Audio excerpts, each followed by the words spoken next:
friends, welcome to Flavors and Delicacies. இப்போ நாம வந்து சாப்பாட்டுக்கெல்லாம் நம்ம வந்து எடுத்துக்கிற சைட் டிஷ்னுடைய ஒரு ரெசிபி தான் சொல்ல போறேங்க. இது பார்த்தீங்கன்னா கோவக்காய் ஃப்ரை. ஸோ இது நாம வந்து வேற அதிகமான இன்க்ரீடியன்ஸ் எதுவும் இல்லாமல் சட்டுன்னு செஞ்சு முடிச்சிடலாம். ஒரு அவசரமாக இப்போ நம்ம வந்து சாப்பாட்டுக்கு இப்போ இது இல்லைன்னு சொல்லும்போது சட்னி செஞ்சு முடிச்சிடலாம். இப்போ வந்து பார்த்தீங்கன்னா நான் வந்து ஒரு கடாய் அடுப்பில் வச்சுருக்கேங்க. அடுப்பில் வச்சுட்டு அதுக்கு எண்ணெய் ஊற்றிருக்கேன். எண்ணெய் எந்த எண்ணெய்னுமோ எடுத்துக்கலாம். கடலை எண்ணெய் போட்டுக்கலாம், தேங்காய் எண்ணெய், எந்த எண்ணெய் யூஸ் பண்ணாலும் பரவாயில்லைங்க. இப்போ வந்து பூண்டு போட்டிருக்கேங்க.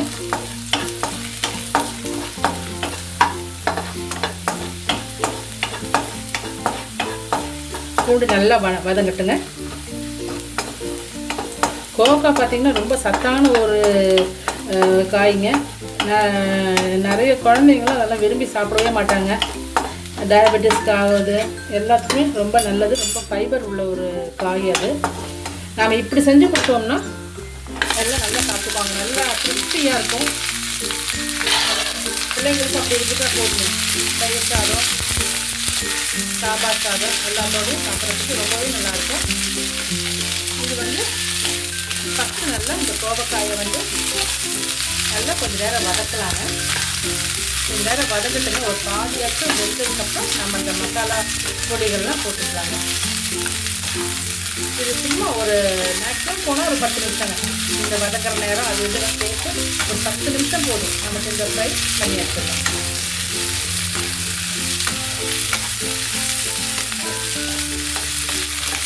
இது பாதி வெந்தாச்சுங்க. இப்போ இதுக்கு தேவையான உப்பு போட்டுக்கலாங்க.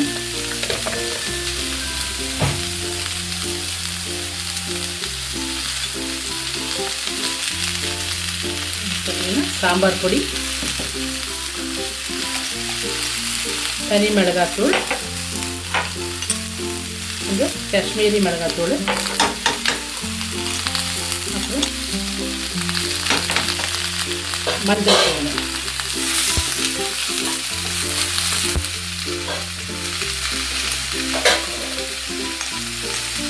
சாம்பார் பொடி ஒரு 1/2 டீஸ்பூன் இதெல்லாம் சேர்த்து இப்போ வந்து தீயை லைட்டாக குறைச்சிக்கலாங்க. குறைச்சிட்டு நிதானமாக அப்படியே வதக்கி விட்டு ஃப்ரை பண்ணிக்கலாம்.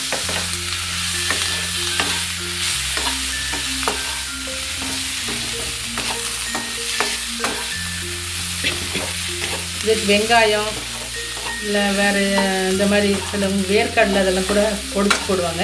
அப்படியும் பண்ணலாம். பட் அது கொஞ்சம் டைம் எடுக்கும். இது வந்து சட்டுன்னு செஞ்சு முடிச்சிடலாம்.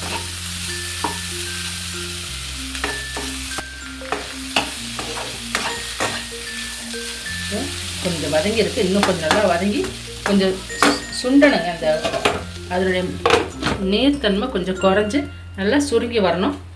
அதனால் இன்னும் கொஞ்சம் நேரம் அது அப்படியே ஆகட்டுங்க. மூடி போட்டு வச்சுருக்கேன். கொஞ்சம் நேரம் அப்படியே ஆகட்டுங்க. நம்ம கோவக்காய் ஃப்ரை இப்போ ரெடி ஆகிடுச்சுங்க. ஜாஸ்தி ஒரு 10 நிமிஷத்துக்குள்ளேயே நமக்கு இந்த வறுவல் செய்ய முடிஞ்சது. அவ்வளோதாங்க இந்த வேலை. இப்போ நம்ம வந்து சர்வ் பண்ணுறதுக்கு ரெடியாக இருக்குது. உங்களுக்கு இந்த ரெசிபி இதே மாதிரி மெத்தடில் செஞ்சு பாருங்கள். ரொம்பவே டேஸ்ட்டாக இருக்குங்க. நீங்களும் இந்த மாதிரி செஞ்சு உங்களுக்கு ஏதாவது டவுட் இருந்தாலோ கமெண்ட் இருந்தாலோ கமெண்ட் செக்ஷனில் போடுங்க.